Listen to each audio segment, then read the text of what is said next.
channel. My name is Femi and I'm your host. It's been a great privilege to go through these few days of reflecting upon the letter, the epistle that was written to the church in Ephesus. You realize what we set out to do. We've tried to do a lot, but we're just reflecting. That we could spend weeks and weeks and even months on digging deep and meditating upon each and every area that we have dealt with, particularly what I was trying to deal with yesterday, the whole issue of in Christ reality, the grace of God and our faith that is attached to that. That is a huge subject that is going to take a lifetime for us digging into that and meditating upon the truth of that and allow it to become a reality to us. So I'm going to still reflect on one or two areas concerning where we left up yesterday, but I'm believing that you and I will go back again and meditate more on some of these areas and then just believe God to help us. Praise the Lord. I'm thinking that this will most likely be the last in this series of our reflection on the book of Epistle to the Ephesus church. Now, like yesterday, like I said, we were looking into this issue of our union with Christ, and I show you this book. I realized that when I move it forward, there was a lot of light shining on it, so I'm not going to do that again. It is Union with Christ by Lewis Smedes. That's Lewis as is Lewis, Smedes as in Smedes, and he was writing a little bit about in Christ reality, and we're going to still do a little bit of that today. Now, let me start reading again. Praise the Lord. Let's read verse 7. I did say that little phrase, or that simple phrase, in Christ, was used by Paul 27 times in this book, or in this letter to the church at Ephesus. And you can go through the writing of Paul and look at phrases like in him, in whom, in Christ, and it unlocks for us the riches of the grace of God in Christ Jesus. And the Bible says, for by grace are we saved through faith. And we've looked at grace, salvation yesterday, and the fact that it is through the operation of our faith that we actually connect this grace and receive into our life, into our heart, God's provision. But let me read verse 7 again. It is through Christ, through him, at the cost of his own blood. We said grace is grace because it's a gift. Okay? Grace is grace because it's a gift. Now, the reason why it's a gift is not because it is free in itself. It is free to us, but somebody paid for it. The Bible says that it is through him, at the cost of his own blood, that we are redeemed. It is through him, at the cost of his own blood.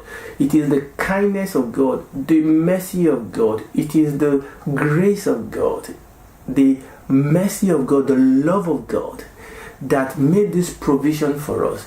This is not cheap. Grace is not cheap grace. It is very costly. It costed God himself to provide this for us, and he did it because of his love for you and his love for me. For God so loved the world that he gave his only begotten Son.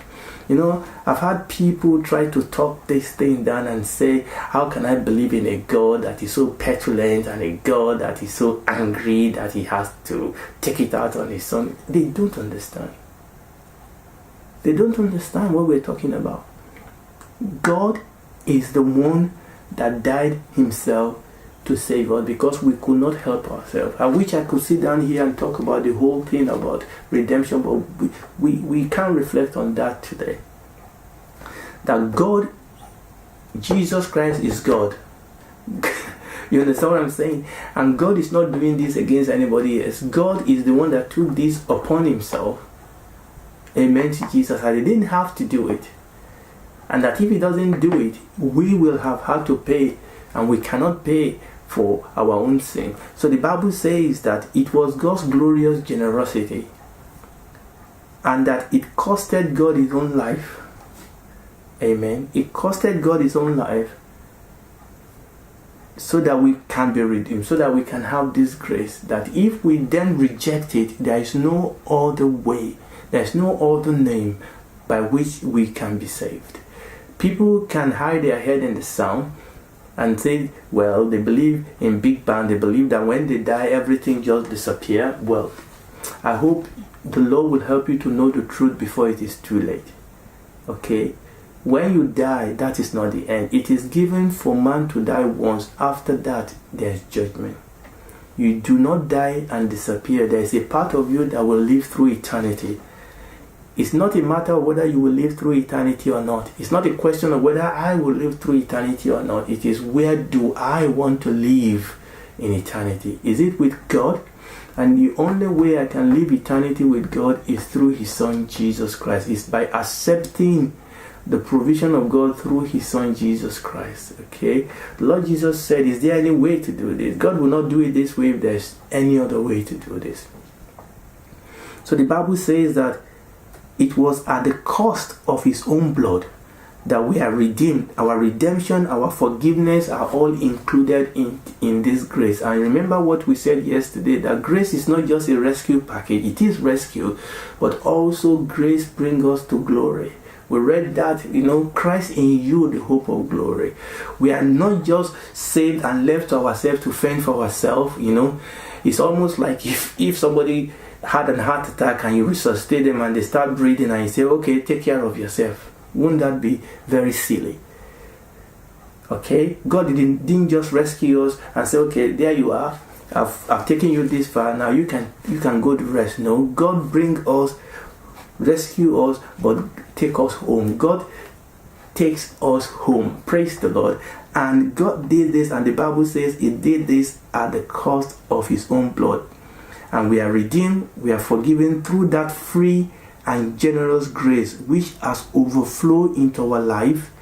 And that the first thing that we need to do, because the question for me is that how do we then move on from this knowing to doing? And this is the problem oftentimes. The fact is, we cannot do if we don't know. The problem is that we want to do without knowing. The doing is a natural outflow of the knowing. And that is why Paul in his letter will deal with the truth, what we call doctrine, the reality. Now, because our duty is as a consequence of the doctrine, is the knowing. If I know that I know that I know, then I will do. Okay? Then I will do. So this is very important. We are stressing this, and this is the bit of it that I'm stressing and reflecting on now, because if I know who I am, if I truly know the gospel, then I will live the gospel. Amen to Jesus. So he went on to talk about this. And if I go to chapter 2, okay, I will read verse 11. Do not lose sight of the fact that you were born Gentiles, known by those whose body was circumcised by the hand of man as uncircumcised. You were then without Christ. Remember what we said? That for me, the summary of this book is that outside Christ, I am lost. Outside Christ, I had nothing. Outside Christ, I am far away from God. There's no way I can get to God outside Christ. Outside Christ, I have nothing. I am nothing. I am lost, hopeless outside him. But that in Christ, I have everything. That in Christ, I've been brought home into a relationship with God. In Christ, I have received the fullness of the provision of God, but I must know it, not just by my head knowledge. I must know it experientially. I must feel it. I must live it. Praise the Lord. So I'll go back to that Ephesians chapter 2 verse 11. Do not lose sight of the fact that you were born Gentiles, known by those whose body was circumcised by the hand of man as the uncircumcised. You were then without Christ. You were utter strangers to God's chosen community, Israel, and you had no knowledge of or right to the promise agreement, that's the covenant. You had nothing to look forward to and no God to whom you could turn. But now Thank God for that phrase, but now. Okay? In the past, but now. He said, verse 11 said, do not lose sight of the fact that in the past you were, but now. If you are a Christian, we need to come to this but now. But now in Christ Jesus. But now in Christ Jesus, you who were once far away are brought near through the shedding of Christ's blood. We need to understand that. We need to understand that this is the process. Okay? Through the shedding of Christ's blood. But we are brought nigh through the shedding of Christ's blood. For Christ is our living peace. He has made us both one by breaking down the barrier and the enmity which lay between us. By his sacrifice, he removed the hostility of the law with all the commandments and rules, and made in himself out of the two, that's the Jews and the Gentiles, one new man, and though producing peace. So by the blood of Jesus, he pulled the wall down between Gentiles and the Jews, between the races, but not only that, and he reconciled us to God by the sacrifice of one blood, one body on the cross, and by his act killed the enmity between them. Then he came and brought the good news of peace to you who are far from God and to us who are near. And it is through him that both of us now can approach the Father in the one Spirit. We need to understand that our problem was much more than we thought. Okay, there was those walls that are standing between us and God from our own side, our sin. But also there were walls on the side of God, his holiness, his righteousness. But by the blood of Jesus, he pulled those walls down. And he brought unity, he brought peace between the Jews and the Gentiles, make them into one body. And also by his sacrifice on the cross, he brought us, amen, into a living relationship with the living God. And the Bible says very, very clearly that now we belong to God's household. Okay, so I'll read that, verse 19. So you are no longer. I am no longer. So I must come to the point when I know that I am no longer outsiders. I used to be an outsider. I am no more outsider. You know, one of the great challenges that people face today is loneliness. Not being accepted, being rejected, rejection, loneliness. But the Bible says that if you're a Christian, and if you are not, you don't have to wait a minute more. You can bow down your head and ask God to come into your life and ask him to reveal himself to you. The Bible says that if you are a Christian, you are no longer an outsider. You are no longer an alien. And now listen to this list. But now you are fellow citizen with every other Christian. You belong now to the household of God. Family beneath you is the foundation, God's messenger and prophet. The cornerstone being Jesus Christ himself. In him, each separate piece of building properly fitted into its neighbor grow together. You see that in him we begin to grow. There's a growth. Grow together into a temple consecrated to the Lord. You are all part of this building in which God himself lives by his Spirit. This is the purpose, people, that God come in union with us now. This brings us to the next step, the Spirit. It is the Holy Spirit that brings this into our experience. Now, when we go back to chapter 1, it says something about this. Praise the Lord. From verse 11. In Christ, we have been given an inheritance, since we were destined for this, by the one who works out all his purpose according to the design of his will, so that we, in due time, as the first to put our hope in Christ, may bring praise to his glory. So the reason why God did this is because he loves us, because of his mercy, his kindness. But the end purpose of that is to the praise of his glory. To the praise of his glory. to the praise of His glory. It's not to the praise of the glory of anybody. We have to, and this is why we give thanks, and this is why Paul said, I praise God to the praise of His glory. When we see this goodness of God, this provision of God, we cannot but begin to praise and worship Him for what God has done for us, for the sacrifice of God, for the shedding of His blood that has brought us home, that has taken us out of the miry clay and bring us into the very household of God. We cannot but be grateful to the praise of His glory. But I'm going somewhere else. And you too trusted Him, and when you heard the message of the truth, the gospel of your salvation, and after you gave your confidence to Him, you were, so to speak, stamped with the promised Holy Spirit as a pledge of our inheritance. So the Holy Spirit is the first fruit, is the medium, if I can use that word respectfully, is the first fruit, is the stamp, and is the one that brings into our experience all these goodies, all this grace that the Lord Jesus Christ has prayed for. Is the one that bridges the gap between the past and the present. It is the Holy Spirit that brings this into our experience. Praise the Lord. And we can see that as we read through the scripture, that this illumination that we're talking about. Remember, when it is the work of the Holy Spirit. So it's the Holy Spirit that takes the revelation, take the provision, take the grace. He is the one that inspired the prophets and the apostles because they were moved by the Holy Spirit. He is the one that inspired them to receive this revelation, and He is the one that is going to illuminate each and every one of us to download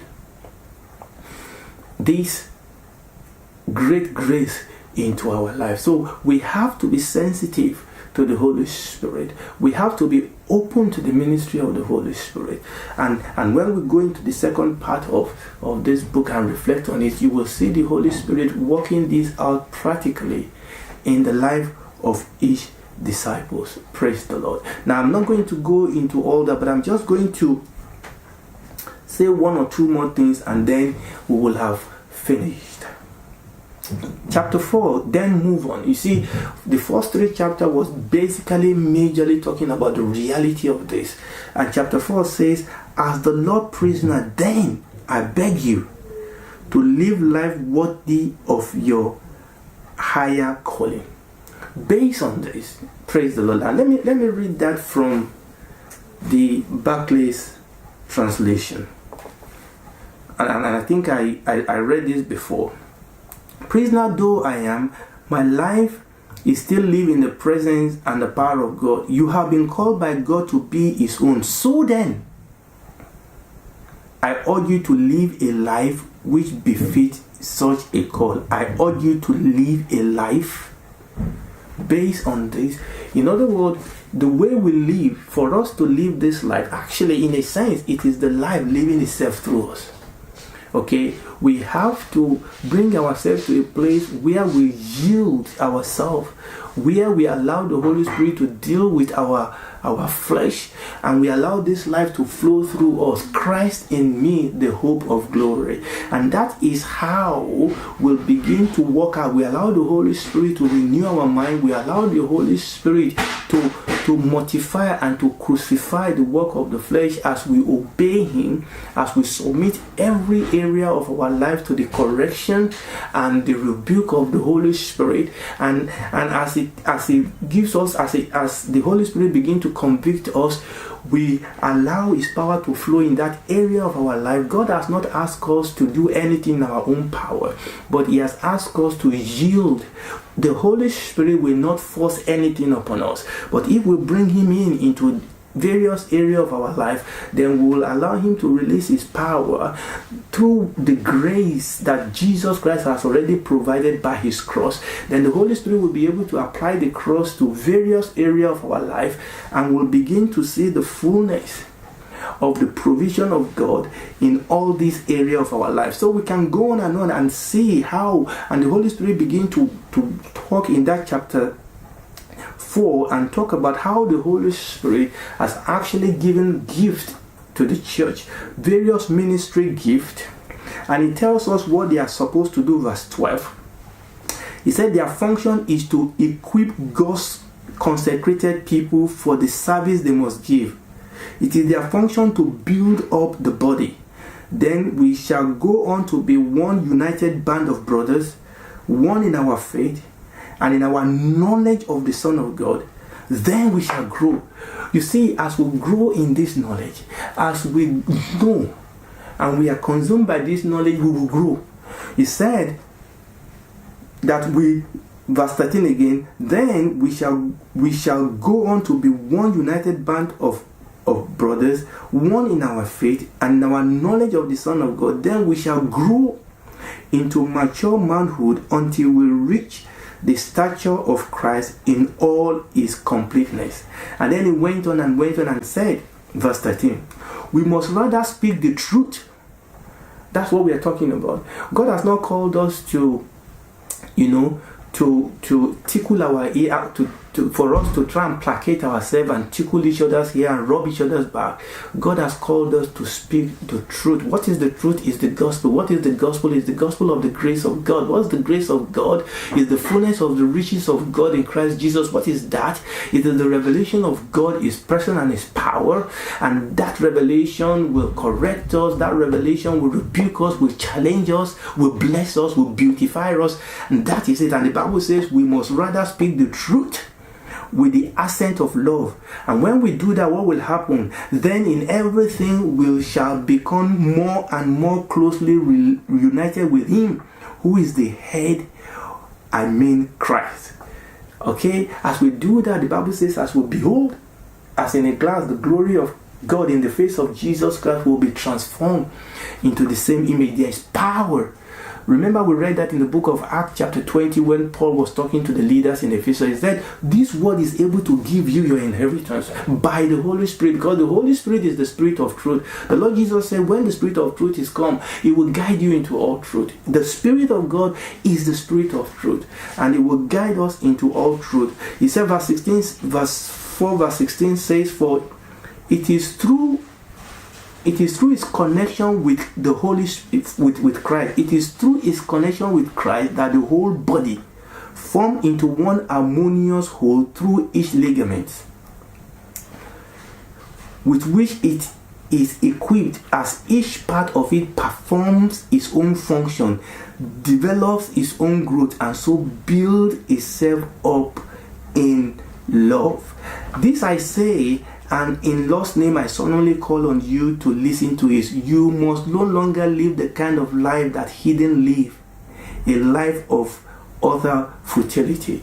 Praise the Lord. We must understand that this leg of action is standing on the foundation of the revelation. Okay, we can only do what has been revealed to us. We can only be, if any man be in Christ, is a new creation. We can only do because we be. Amen to Jesus. And that is why it is so important for us to understand some of the things that we've said before. Praise the Lord. Now I will round up here, and I know we can go on and talk about the weapons of our warfare. Apply this practically. In fact, chapter 5 verse 1, I'm reading from the William Barclay's translation. It says, so then you must try to be like God, for you are his children and he loves you. Your life must believe in love, and you must have as his pattern, and must have as his pattern the life of Christ. Okay, you see that because we are children, now we can step out. Because of the reality of the union that we have with Christ, we can step out. And then he goes on and asks us to be careful. We should pay careful attention to the kind of life we live. We should seize each opportunity. Praise the Lord. Verse 18, very important. Don't get drunk with wine.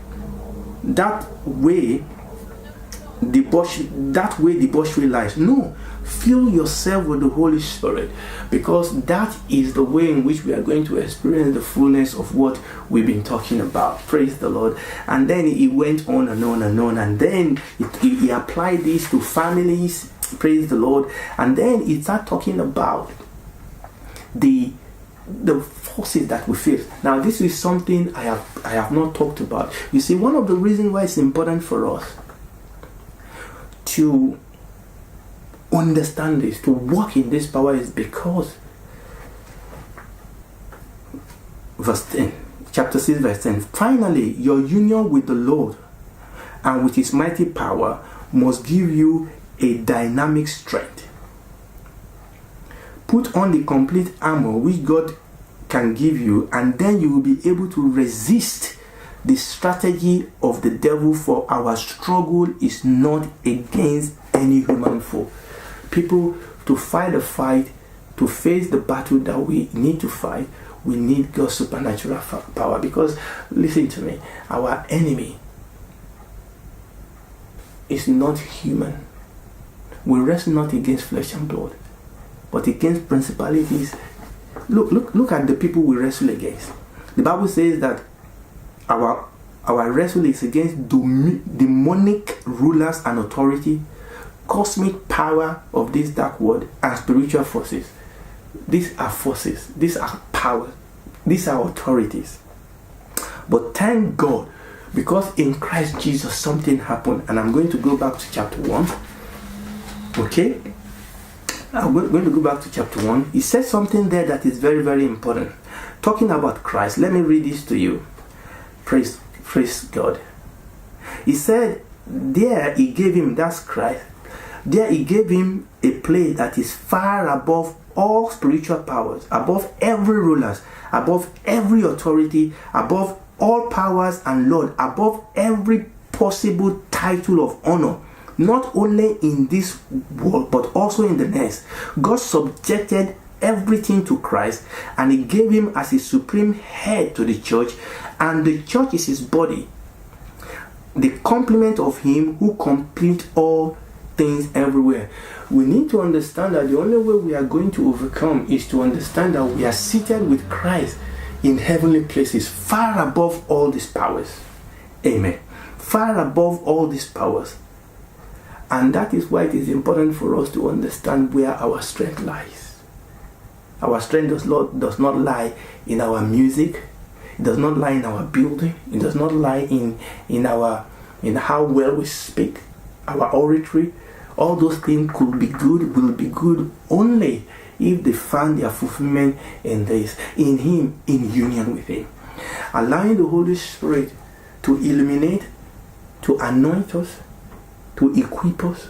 And God has set gift in the church. God has set gift in the church, and through those gifts and through our fellowship with one another, we begin to build each other up in the body of Christ by what every joint supplies. What every joint supplies, speaking the truth in love and submitting ourselves to the Lordship of Jesus through the ministry of the Holy Spirit. And we begin to grow. We begin to see the fullness. We begin to grow into maturity of the fullness of Christ individually as a body. And through that begin to move into the world, establish the kingdom of God, and pulling down the kingdom of the devil. The Lord Jesus said, I will build my church, and the gate of hell will not prevail against it. In this book that we will be reflecting on, he said, now unto principalities by the church might be known, made known the manifold wisdom of God. Praise the Lord. Hallelujah. As we round up this series of teaching, let me just read one or two things again from this book, Union with Christ by Louis Smedes. Let me just read one or two things. It says, the union of God and man is the answer to man's most basic need, a need built into man by his distance from God. Let me read one or two more. A real union with Christ is indispensable for Christian existence. Union with Christ then is the basis of our benefiting from the event. Okay? So our union with Christ through the ministry of the Holy Spirit and the ministry of the Word is how we come to experience, now we come to experience as a living now reality all the things that the Lord Jesus did for us on the cross, and then we can take advantage of the power that is made available through the cross, okay, to overcome our flesh and to walk in victory, to walk in holiness. And this is the secret. And this is what, as far as I can see here, this is what was going on in the church in Ephesus. And the glory of God, the Bible says the word of God increased and prevailed. And the word of God was preached throughout all Asia Minor. And there was glory, there was joy, there was manifestation of the power of God in that city. And the word of God went throughout all that region, because a body of Christ allow the fullness of God to flow through them. At the end of the day, we have a responsibility to know Christ. That is our responsibility, knowing Him, that I may know Him, that we may experience by the Holy Spirit and the Word of God, His crucifixion, that we may experience the power of the cross of our Lord Jesus Christ. Praise the Lord. I just want to thank you so much for being part of this teaching, and I really want to thank God for the strength God has given me to be able to do this. And I want to thank Him for whatever, I give the glory to Him for whatever little revelation or blessing that this has been to your soul and to my soul. God bless you so much. Now what we're going to do is that we're just going to take a little break by the grace of God. I always do this after this 7 days marathon teaching. So we're going to take a little break, I don't know, maybe 2 weeks or so. In the middle of that, I may decide to put up 1 or 2 clips there. But by the grace of God, we'll take a little break. And then when we return by God's grace, we'll pick up our last day series. We've not finished. It's such a long series that I just feel that's a good thing to break it once in a while and then do other teaching. So by the grace of God, after this break, we'll come back by the grace of God and pick up our last day series where we left off. God bless you so much, and see you soon. Bye.